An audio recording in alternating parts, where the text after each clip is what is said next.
गांधी चौकातील जुनी इमारतीची भिंत कोसळली। थोडक्यात टळला मोठा अपघात। भिंत कोसळण्याच्या आधीच दोन मुली गेल्या पुढे। मलरपूर शहरात शुक्रवारी रात्री 8:30च्या सुमारास गांधी चौक परिसरातील गुप्ता यांच्या 100 वर्षांहून जुनी इमारतीची भिंत अचानक कोसळली। या दुर्घटनेत मोठा अपघात टळला। भिंत कोसळण्याच्या केवळ काही क्षण आधी दोन लहान मुली तिथून गेल्यामुळे त्या थोडक्यात बचावल्या। या घटनेत अनुदीप ज्वेलर्सचे संचालक अनु मातंगे यांच्या MH34AZ 7158 व MH34AY 0670 क्रमांकांच्या 2 स्कूटी मलब्यात दबून पूर्णपणे नष्ट झाल्या।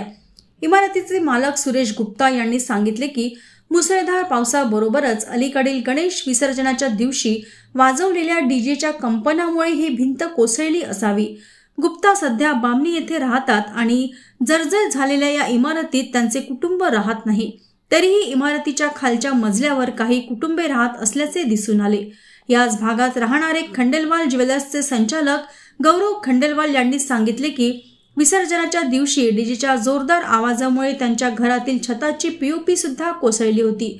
त्यामुळे डीजे संचालकांवर प्रशासनाने कठोर कारवाई करावी अशी मागणी परिसरातून होत आहे।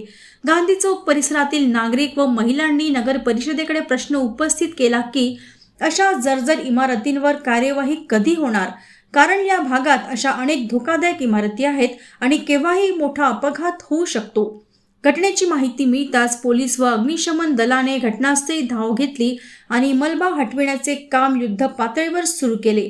यावेळी माजी नगराध्यक्ष घनश्याम मूलचंदानी, स्थानिक व्यापारी सुनील मालू, अन्नू मातंगी, गौरव खंडेलवाल, गोपाल खंडेलवाल, दीपक शाहू, वेकोली कामगार नेते करीमभाई आदींसह परिसरातील नागरिक मोठ्या संख्येने उपस्थित होते।